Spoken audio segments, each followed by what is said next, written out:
What's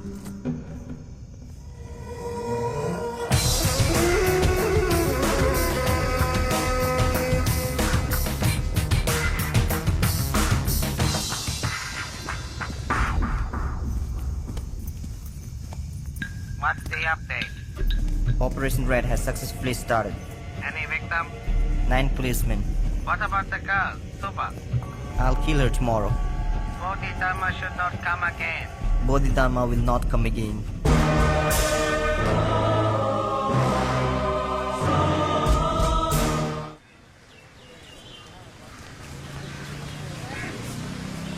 thanks Aravind. ఎందుకు? నా research ఒప్పుకున్నందుకు. ఈరోజు జరగబోయే మీటింగ్ నా 3 ఏళ్ల కల. అదేంటి 3 ఏళ్ల లెక్క? 3 సంవత్సరాలకు ముందు నా రీసెర్చ్ మొదలెట్టాను. ఎన్నో రెఫరెన్సెస్ తో థియరిటికల్ గా పూర్తి చేశాను. అమెరికా, చైనా, కెనడా దేశాలకు పంపించాను. కానీ ఎవ్వరూ రెస్పాండ్ అవ్వలేదు. అది ఇండియాలో చేయడం కుదరదా? కుదురుతుంది, కానీ బతికున్న మనుషుల మీద పరిశోధన చేయడానికి ఇక్కడ గవర్నమెంట్ పర్మిషన్ కావాలి. అందుకోసమే ఈ మీటింగ్. వచ్చే వాళ్ళందరూ పెద్ద సైంటిస్టులు. అయినా నా రీసెర్చ్ గురించి స్పష్టంగా ఎక్స్ప్లెయిన్ చేయగలను. You see, such researches are conducted only at the American Society of Human Genetics because there are a lot of laws involved in conducting a research on human beings. Yes, theoretically, your research is perfect. Thank you. Let's see what the other scientists think about it. Okay. ఈయనే professor Rangaraj. World లో సైంటిస్టులు అందరితోనూ link ఉంది. నన్ను ఎంతో encourage చేస్తున్నారు. So if I must sum up, my DNA research is about developing the immunity against hereditary diseases. Thank you. Next, Subhash Srinivas. I'm Subha Srinivas. I'd like to thank everybody for this wonderful opportunity today. I'm pursuing genetic engineering. Do school kids too carry out DNA researches nowadays? My research is based on genetic disorders and genetic memory. ఎంతో మన దేశ చరిత్రను, మన పూర్వీకుల వైద్య విధానాలను నా పరిశోధనకు ఉదహరించాను. నేను తెలుగులో మాట్లాడచ్చా ప్లీజ్? దాదాపు బుద్ధుడికి సమానమైన మరో భారతీయుడే బోధిధర్ముడు. 6వ సెంచరీలో జీవించిన వ్యక్తి. ఆత్మరక్షణ కళ, వైద్యం రెండిట్లోనూ ఎంతో గొప్ప సామర్థ్యం కలవారు. వారి వంశానికి సంబంధించిన వారి డిఎన్ఏ టెస్ట్ చేసి చూసినప్పుడు అరవింద్ అన్న వ్యక్తి డిఎన్ఏలో బోధిధర్మ శక్తి సామర్థ్యాలున్నాయని కనిపెట్టాను. ఈ జెనెటిక్ మెమరీని యాక్టివేట్ చేయాలన్నదే నా రీసెర్చ్. ఇదంతా చాలా అడ్వాన్స్డ్ డిఎన్ఏ రీసెర్చ్. అమెరికాలోనే ఇది ఇంకా ఆరంభ దశలో ఉంది. లేదు సార్, దానికి తగిన పద్ధతిని బోధిధర్మ బుక్ లో రాసుంచారు. తెలుగు బుక్ ఆధారంగా DNA రీసెర్చ్ మనం చేయలేమమ్మా. తెలుగన్న ఒక్క కారణంగా అందులో ఏముందో తెలుసుకోకుండా ఓ మహాగ్రంథాన్ని నిర్లక్ష్యపరుస్తావా సార్? మిస్టర్ నెల్సన్, ఇదో ఫ్యాషన్ అయిపోయింది ఇప్పుడు. ప్రతి దానికి తెలుగు తెలుగు అంటూ హింస. అవును, 800 ఏళ్ల క్రితం వచ్చిన ఇంగ్లీష్ మీకు ఎక్కువైతే ఎన్నో వేల సంవత్సరాల ముందు నుంచి ఉన్న తెలుగు మాకు ఎక్కువే. ఈ లోకంలో కోతి పుట్టి 10 లక్షల సంవత్సరాలైంది, మనిషి పుట్టి 2 లక్షల సంవత్సరాలే అయింది. అందుకని మనిషి కన్నా కోతి గొప్పదని అనగలమా? నీ తెలుగు కోతి లాంటిది, ప్రాచీన కాలం నుంచి ఉంది, ఏ యూసు లేదు.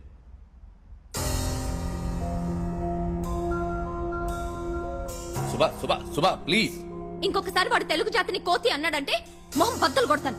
ఇక్కడ అందరికీ తెలుగు తెలుసు కదా, మరెందుకు తెలుగులో మాట్లాడితే అలా వ్యంగ్యంగా నవ్వుతున్నాడు? మీ తాత సొంత ఊరు చెలుకులూరు పెట్టే కదా, జర్మనీలో సెటిల్ అయితే తెలుగు మర్చిపోతారా? చుట్టూ తెల్లబడి ఇంగ్లీష్ లో వాగితేనేమో నమ్ముతారు, తెలుగులో మాట్లాడితే ఎగతాళిగా నవ్వుతారు. మీరిలా ఉంటే యంగ్స్టర్స్ ఎలా పైకొస్తారు? Reservation, recommendation, corruption. అందుకే టాలెంట్ ఉన్న వాళ్ళందరూ విదేశాలకు పారిపోతున్నారు. తెల్లవాడు అప్పుడు ఇక్కడికి వచ్చి బానిసల్ని చేస్తే ఇప్పుడు మనం చదువుకుని అక్కడికి పోయి బానిసలం అవుతున్నాం. తేడా ఏముంది? ఇందుకే యంగ్స్టర్స్ ని పిలవద్దన్నాను. I told you no. అసలు ఆడపిల్లనే సార్ మొహం బద్దలు కొడతానంటోంది.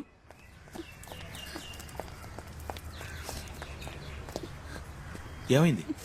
ఇండియన్ అయినందుకు విదేశాల్లో గౌరవించట్లేదు, తెలుగు దాన్ని అయినందుకు ఇండియాలో గౌరవించట్లేదు. ఇంతకీ ఏమన్నారు? వాళ్ళు అసలు వినటానికి సిద్ధంగా లేరు. ఎక్స్క్యూజ్ మీ, మీ అసైన్మెంట్ నిన్నే చదివాం. Really fantastic stuff. తప్పకుండా సక్సెస్ అవుతుంది.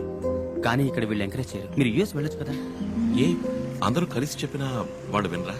సారీ సార్, ఏవైనా మాట్లాడితే ఇంటర్నల్ మార్క్స్ తగ్గించేస్తారు. అదేంటి? ఇది మా నంబర్. మీ రీసెర్చ్ కి ఏ హెల్ప్ కావాల్సి వచ్చినా ప్లీజ్ కాల్ us. ఇంకేం చేయాలో తర్వాత ఆలోచిద్దాం.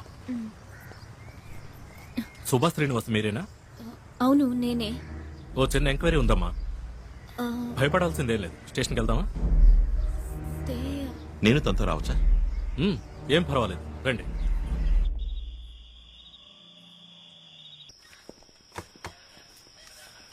ఆ అబ్బాయి తెలుసా? సంతోష్, మా కిందింటి అబ్బాయి. వీణెందుకు?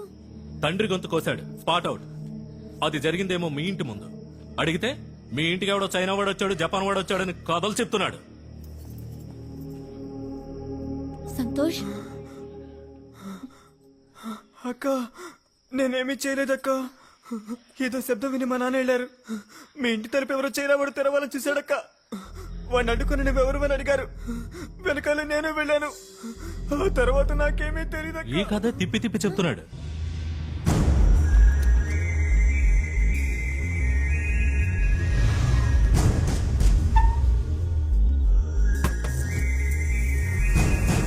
Hello, can you here me? Hello, వీడే వీడే అక్క, వీడే సార్, వీడే అక్క. వచ్చేసారక్క, పారిపోడక్క, మీకోసం వస్తున్నాడు.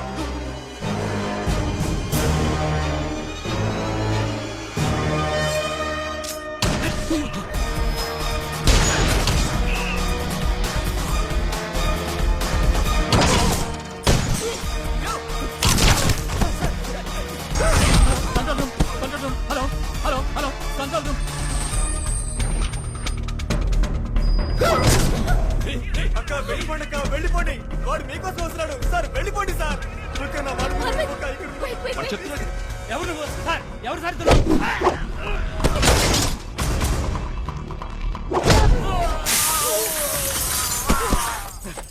ఏయ్!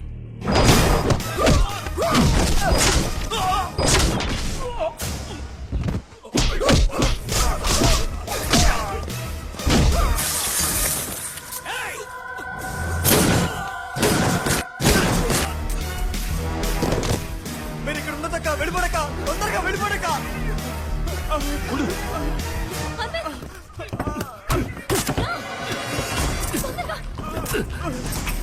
వెళ్ళు త్వరగా. Come, come, come.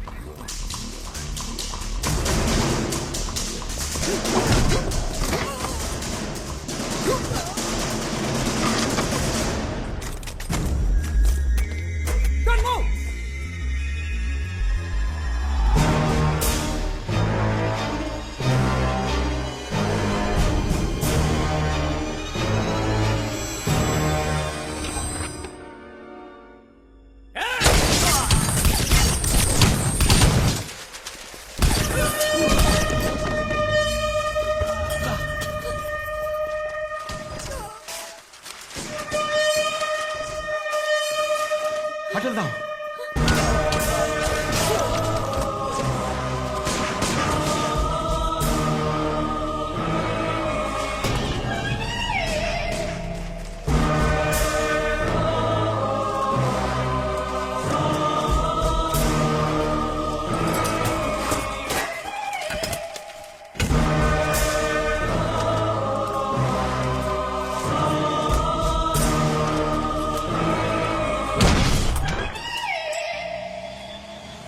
వాడు అదోలా చూశాడు, పోలీసుల్ని షూట్ చేశాడు. ఎవడు వాడు? ఆ పిల్లాడు చెప్పినా నేను నమ్మలేదు. ఏమిటిదంతా? అది హిప్నోటిజం, దృష్టి వశీకరణం అని ఈ దేశం నుంచి వెళ్ళిందే. కానీ చైనా నుంచి ఎందుకు వచ్చినట్టు? మనల్ని చంపాల్సిన అవసరం ఏంటి? ఏం అర్థం కావట్లేదే. ఆటో తిప్పు, వాడిని ఫాలో అవ్వాలి. ఆటో తిప్పు. ఏ, ఎందుకు ఇప్పుడే వాళ్ళ నుంచి తప్పించుకుని వచ్చావు? వాడు ఎక్కడి నుంచి వచ్చాడు, ఎందుకు చంపుతున్నాడు ఏమీ తెలియదు. ఏదో ఒకటి తెలుసుకుందాం. ఆటో తిప్పు, మళ్ళీ అక్కడికి వెళ్దాం. ఎక్కడికి తిప్పు. అరవింద్, అరవింద్, రిస్క్ తీసుకోవద్దు.